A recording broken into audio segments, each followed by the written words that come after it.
pleasure to move on to our second panel, which is focused on the reception of Homer, first reception in the ancient world in the Hellenistic age, and then we'll move in the second talk to reception in the 21st century. And it's a real pleasure to introduce Ivana Petrovic, who I've known for a long time, and is professor and chair of classics at the University of Virginia in Charlottesville. And I could not, in under 3 hours, describe the breadth of Ivana's interests, but one of those is certainly Hellenistic literature, Hellenistic culture. Today, she's going to talk to us on literary and visual representations of Homer in the Hellenistic age. Welcome. Thank you so much, Andrew. And it's very good to be here and to see old friends and make new friendships. So I want to be entertaining and potentially edifying, but mostly I have a huge topic, and I just want to make it clear to everyone what modes of Homer appreciation existed in the ancient world, and I will be focusing on the Hellenistic period. But let's start with relatively recent, when compared to antiquity, mode of appreciation of Homer. Unger's massive painting, the apotheosis of Homer, which you can see in the Louvre, and here is just an illustration of how massive it is. So most of the detail and the nitty-gritty and the delight of this painting is sadly lost on the modern viewers because it demands a tremendous amount of learning from any viewer. And so in the first step, just identifying all the figures, ancient and modern, flocking around Homer, who, as you can see, is being crowned by victory, is sitting in front of what very much looks like a temple. And if you peer closely, you will see the inscription on the temple says Homeros, and then partially covered by this wreath, Theos, God.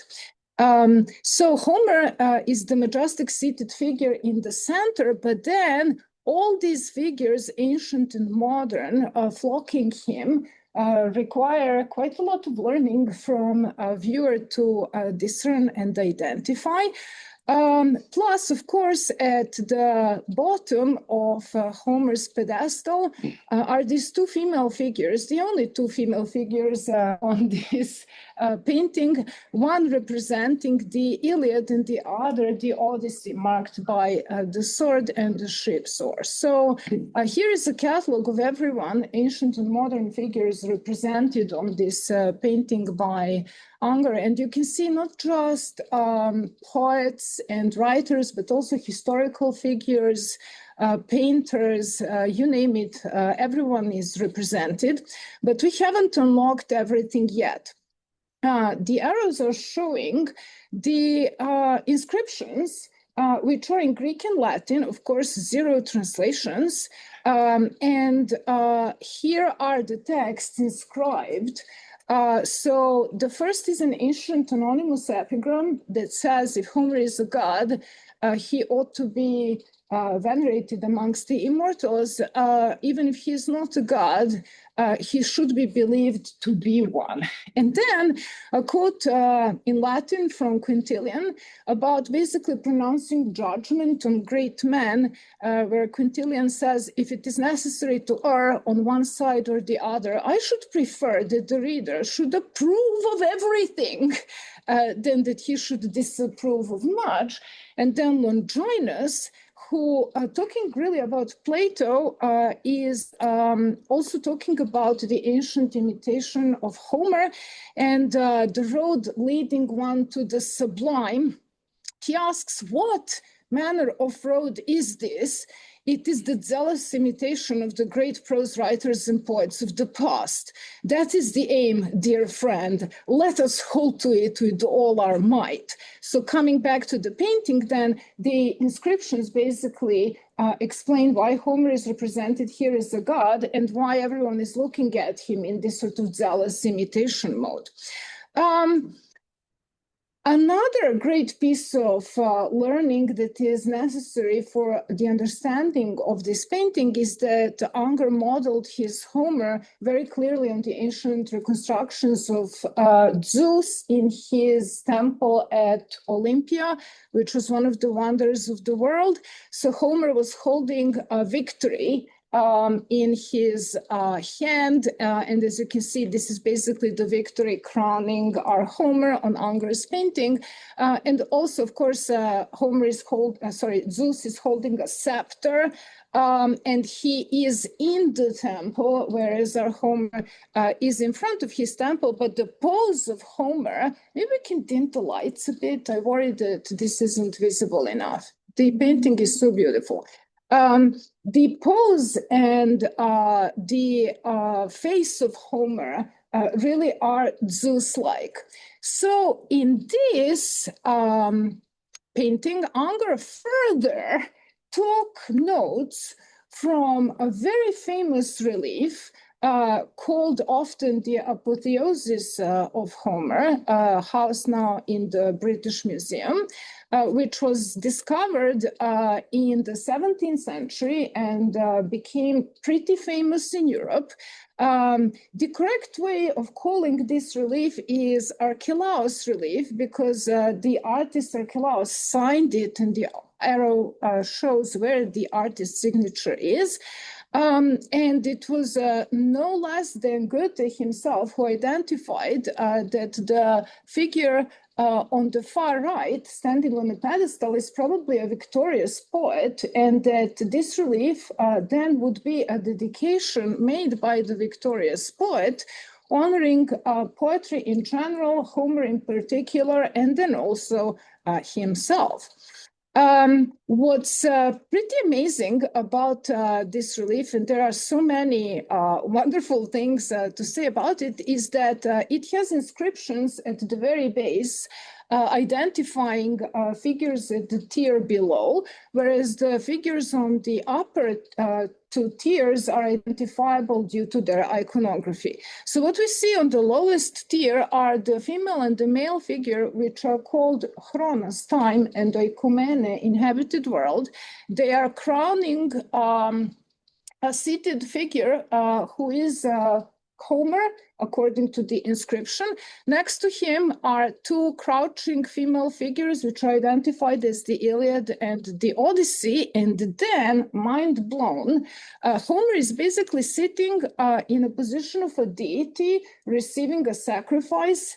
And he is being approached by worshippers who on the altar, as you can see, are sacrificing a cow. A cow is visible above the altar. So this is the typical iconography of relief, which was ubiquitous in the Greek world, worshippers approaching a deity, offering sacrifice. But these are no ordinary worshippers, because the inscriptions at the bottom identify them as myth, history, poetry, tragedy, comedy. And then you have a child who is physis, human nature, and then the four virtues, arete, mneme, pistis, and Sophia. So the way to interpret a composite, basically allegory like this, is inspiration springs from Zeus and mnemosine, and through the muses. So the individual muses are like descending almost as a slope, and through the individual muses have sort of inspired Homer, who is here represented as a pendant to Zeus. If you look at Zeus at the very top and how Homer is represented, they are very similar. So then Homer is famous throughout time, chronos, and the entire inhabited world, ekumene. That's why he's being crowned by them, and is the spring for history, myth, poetry, tragedy, comedy, and also shapes human nature and instills virtue, memory, and wisdom. So this incredible composition, which I highly advise you to see when you go to London and visit the British Museum if you haven't already, we can see here on the detail how Homer is represented as a divine and a Zeus-like figure, and these two personifications of time and Ecumene crowning him. So Ecumene, inhabited world, has a wreath, and time has a scroll. It's pretty cool. So the way that Homer is represented as a Zeus-like figure here is not like a revolution. He was represented as a Zeus-like figure on some of the coins individual cities issued to honor Homer. And if we zero in, for instance, one of them from Smyrna, where Homer had a cult, represents him in a Zeus-like figure, or the other one from Ios is also representing him in a type of iconography that archaeologists identify as very similar to Zeus. So Diskin Clay, in his wonderful book about the cult of poets, basically compiles evidence of the cult of individual poets and thinkers throughout the Greek world. And yes, this is my copy, so I can underline and annotate. I didn't just underline a library copy. So here he presents the places which honored various poets and thinkers. And of course, Homer is honored the most. There are 9 secure attestations of some kind of cult, be it a temple or just like a statue of Homer in a sanctuary, and 6 possible attestations. So, of course, the relief of Archelaus, or the apotheosis of Homer, is much discussed, and it has been discussed a lot ever since its discovery. The sort of most up-to-date discussion I could find is in Kristen Siemens' book, who basically confirms what many have said before her, that there is an Alexandrian connection to this relief, and that identification of Chronos, time, and the Ecumene inhabited world are crypto-portraits, or basically portraits of the Ptolemaic monarchs, Ptolemy IV and Arsinoe III. So if we zero in on that, here is a coin representing Ptolemy IV. So his facial features resemble Chronos on this relief. This has then been associated with what we know from other sources, namely that the same king, Ptolemy IV, established a sanctuary, a temple of Homer at Alexandria.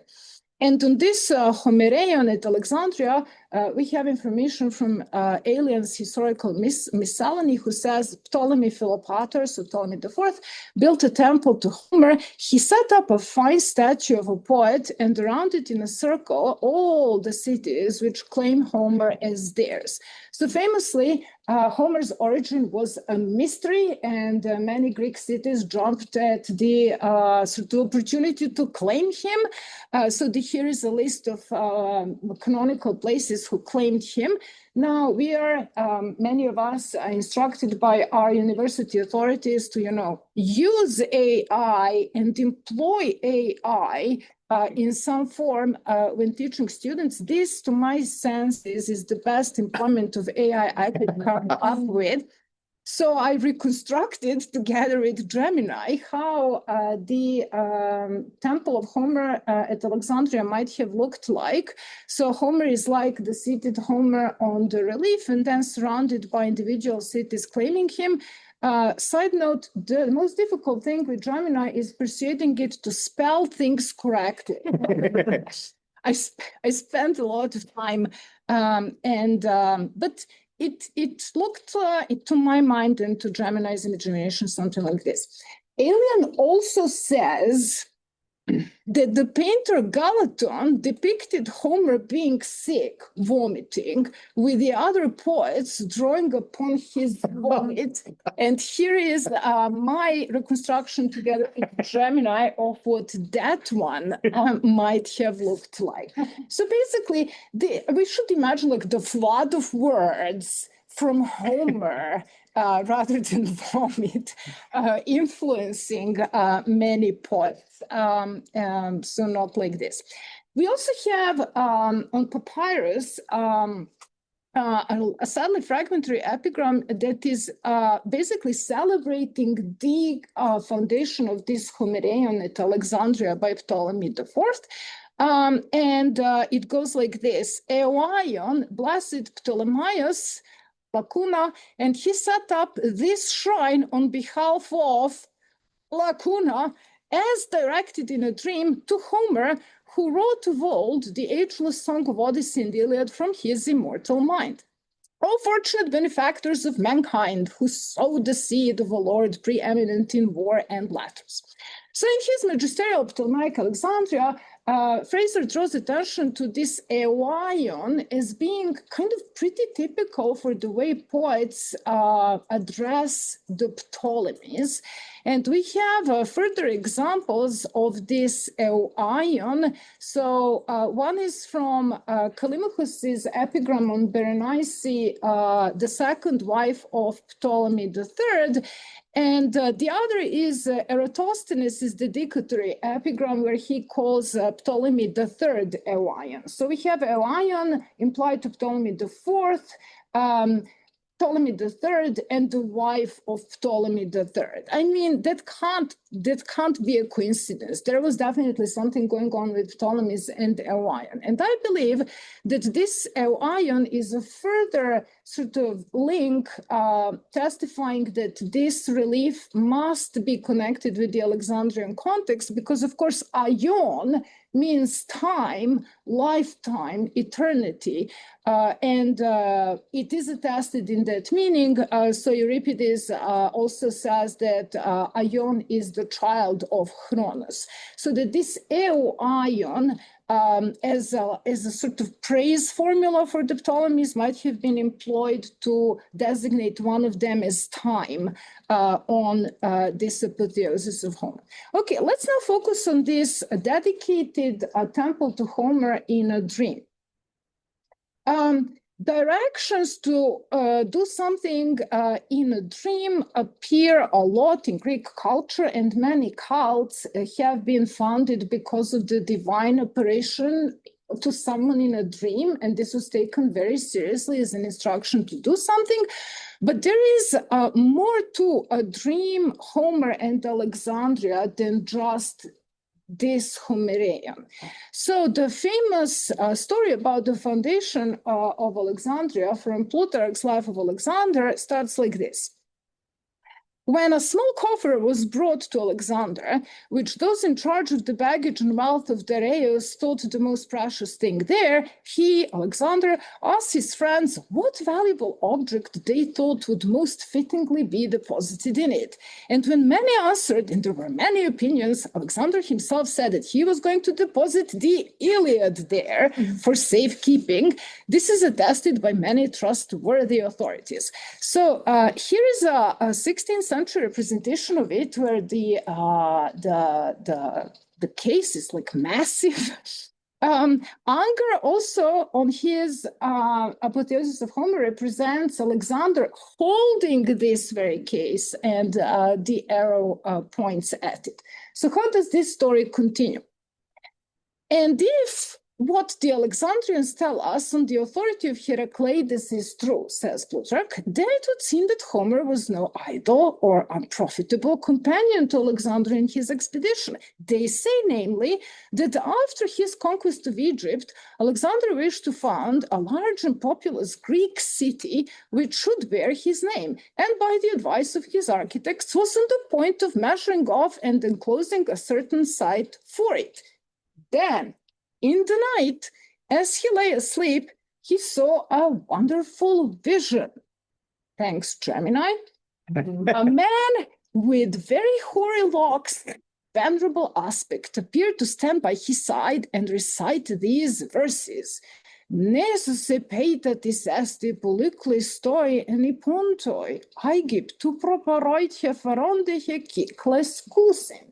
So Alexander, an avid reader and lover of Homer, immediately, of course, understands that there is an island in the stormy sea in front of Egypt. They call it Pharos from Odyssey 4. And this is how, according to this story, right in front of Pharos, which was then an island and was connected to the mainland after the foundation of the city, Alexander figures out, there is my instruction. Accordingly, Plutarch continues, Alexander rose up at once and went to Pharos, which at that time was still an island a little above the economic mouth of the Nile, but now it has been joined to the mainland by a causeway. And when he saw a sight of surpassing natural advantages, for it is a strip of land like enough to a broad isthmus extending between a great lagoon and a stretch of sea which terminates in a large harbor, he said he now that Homer was not only admirable in other ways, but also a very wise architect, sophotetos architecton, and ordered the plan of the city to be drawn in conformity with this site. Now, the story about the foundation of Alexandria is told many times by many Alexander historians. Plutarch is one of the rare ones who mentions this association with Homer. And he links it to Heracleides. So the source for this is a certain Heracleides. We don't know much, really, anything about this Heracleides, and Hamilton, in his commentary of Plutarch's Alexander, argues maybe this was Heracleides Lambus, a civil servant who worked in Oxyrhynchus and was living in Alexandria in about 170 BC. Okay, so what we have from Plutarch is that there is an Alexandrian story linking the foundation of the city with Homer, because Alexander saw Homer in a dream who recited these verses from the Odyssey, and that's how he founded the city. So basically now we have two stories involving dreams and Homer and the foundation of something. One is Alexandria itself, and the other is the sanctuary of Homer. So I wonder if this temple to Homer was not a sort of response to a legend circulating about Homer having something to do with the foundation of Alexandria, and having these cities who encircle Homer, claiming them as an origin, be a kind of roundabout way of Alexandria's also claiming Homer as theirs. Okay, Homer wasn't born there. This is a new city, but like he has a lot to do with us. And this would be one of the ways in which the Ptolemies would link their, for new city and an area which was, not Greek for the longest time, with the quintessential Greek poet, and so to lay claim to Homer in a roundabout way. Of course, Alexandria is extremely important for Homer in many other ways. We know that Homeric epics, especially the Iliad, less so the Odyssey, were school texts all over the Greek world. But we also know that it is thanks to the scholars of Alexandria that the text of Homer was standardized, and that the kind of scholarly activity on Homer, of which we at this table are, inheritors, started there. So at the famous Museum and Library of Alexandria, experts work on the editions of Homer's texts. They write commentaries on Homer, they write monographs on all kinds of Homeric questions.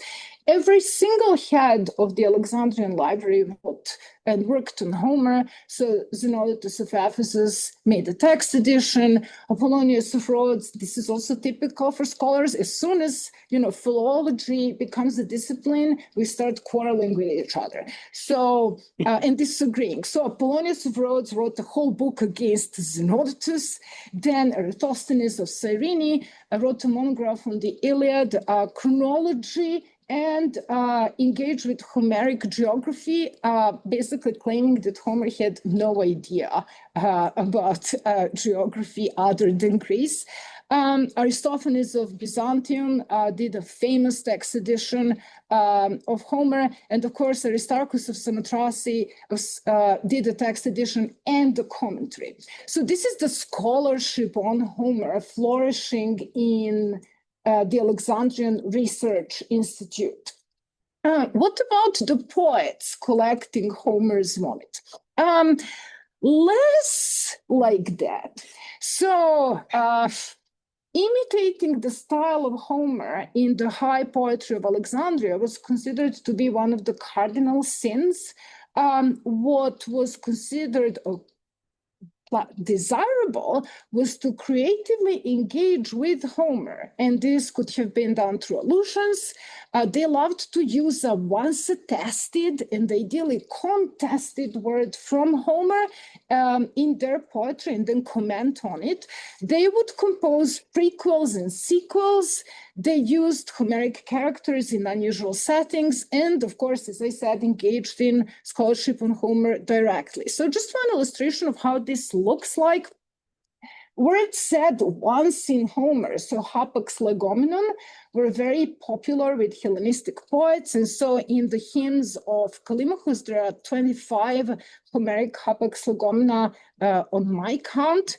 Or they would comment on hapax by creating their own hapax.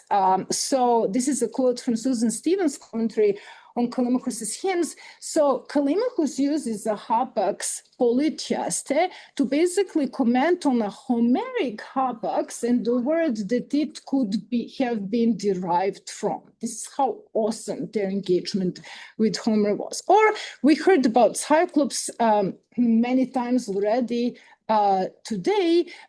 Theocritus, a Hellenistic poet, presents young Polyphemus before his sort of man-eating ways, how he was in love with the nymph Galatea.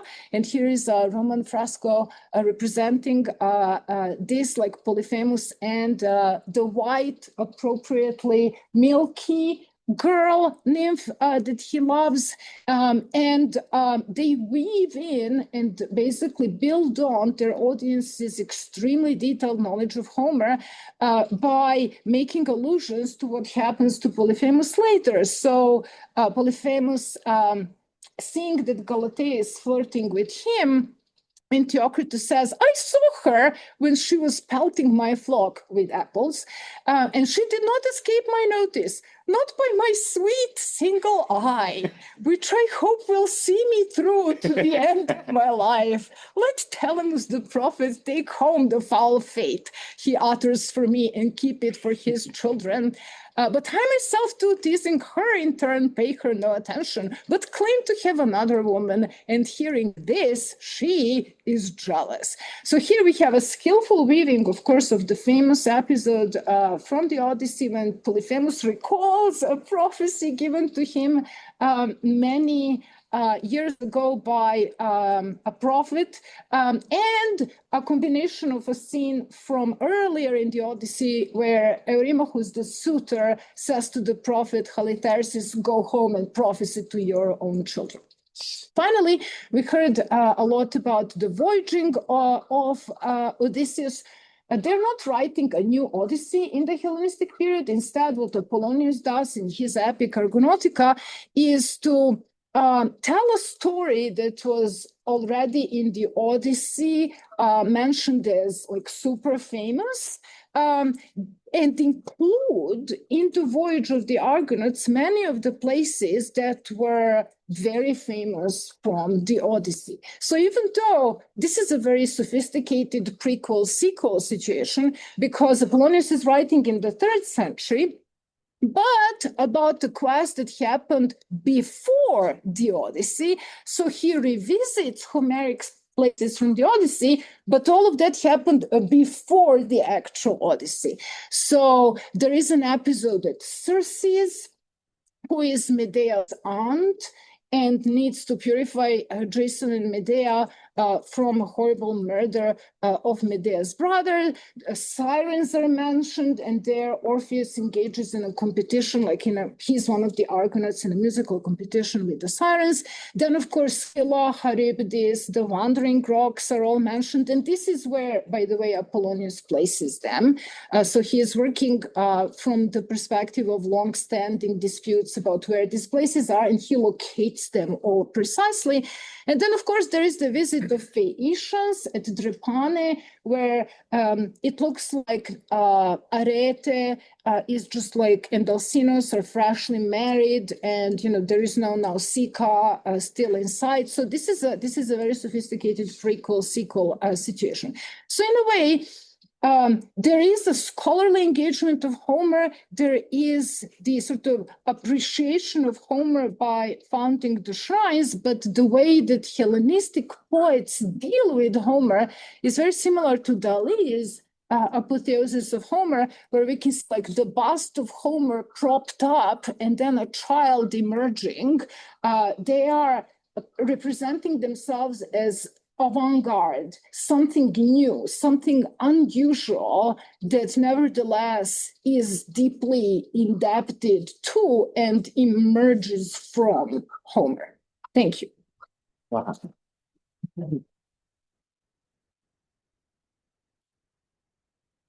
He's a wonderful dog, which leaves me with the image of us mopping up the vomit of Homer. So we have time for questions, and I'll open up the questions. Please, Sam. Curious, both the Ingres painting and the statuary had the Iliad and the Odyssey both portrayed by females. Yes. I'm curious why that is. Because of the grammatical gender of the titles, that they were always represented as female figures. Okay. And this is, sorry, and just to elaborate on that, they represented as female figures on Unger's sort of painting. These go back to the way that they are represented. Where is the relief? Okay, on the relief, but there are also other examples of female figures being the Iliad and the Odyssey. We have two from Athens. They were just like statues and had thorax to kind of signify them as like military or something belonging to the ship. That would be the Odyssey. So we have here the Iliad is holding a sword, and this one is holding like a ship's, the English word escapes me. That would be the pulpit from the end, that like the thingy at the end of a ship. Tiller? The tiller or something? House? No, I think At the back, steer? back to steer it? yes. The tiller. Yeah. Buttery. Thank you. Bridget, you had a question. I kind of had two questions because I can't let the vomit go. Is this anywhere else? Because it's such a striking image. And secondly, to go back to the painting, could you say a little bit about how you could figure out who the other characters are? Are they all holding something? Sorry, my bad eyesight can't quite see whether they all have something that identifies them. Yep. So I have spent a lot of time looking at who they might be, but luckily there are monographs on this. And the only person that you can immediately identify is Aeschylus, who is holding a scroll with titles of his plays conveniently inscribed. So he has Persei.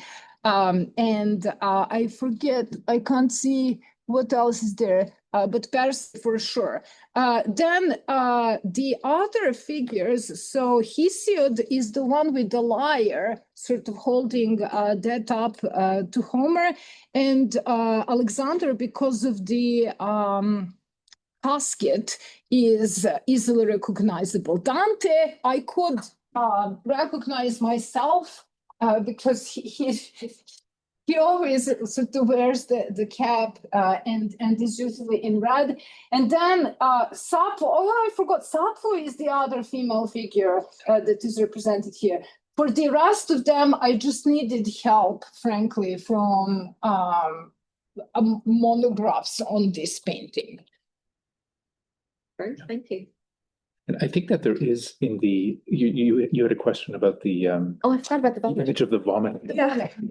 But isn't there a fragment in Powell of Homer spitting like the sea or something that's sort of somewhat similar to that? I can't remember. I don't know of that one. But there is a paper forthcoming in Greece and Rome, of which I'm the editor, so that's how I know, about this idea of vomit basically being a kind of reception, and is traced through Roman authors. So this seems to have been a thing, although I will be grateful for that reference. I think that it might also be that we might also be dealing with with a misinterpretation of the painter's painting, because Alien reports this right after the info about the Homerion at Alexandria. This is the next info that he gives. And the fact that Homer is, vomiting and others are collecting the vomit, he could have just meant to show Homer just like spouting words. And so maybe it's a or like a malicious interpretation of, because this the phone which ray, the voice which flows from the mouth of the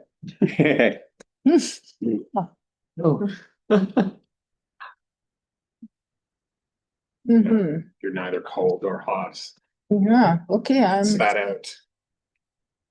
Yes, I think this is more adapted to the idea that the skillful speaker and a skillful poet has a voice that's flowing. And by the way, the muses themselves have been associated initially, according to historians of religion, with like nymphs of watery, of waters and springs. We have time just for one. If we did take it as literal vomit, then would the other take on it be that the stuff that isn't good enough for Homer that he's rejecting is still of such a high quality that lesser authors and bards are grabbing it and eager to take it? Oh, I love that. That's a very clever interpretation. And of course, in the Hellenistic period, they had a whole tradition of saying which works are actually by Homer and which works are just attributed to Homer. And Callimachus has like an epigram on one of these things. So it could be the things that are not really good enough to be Homer's, the other poets are taking. Thank you. We can always continue the discussion afterwards, but let's thank Ivana again for a wonderful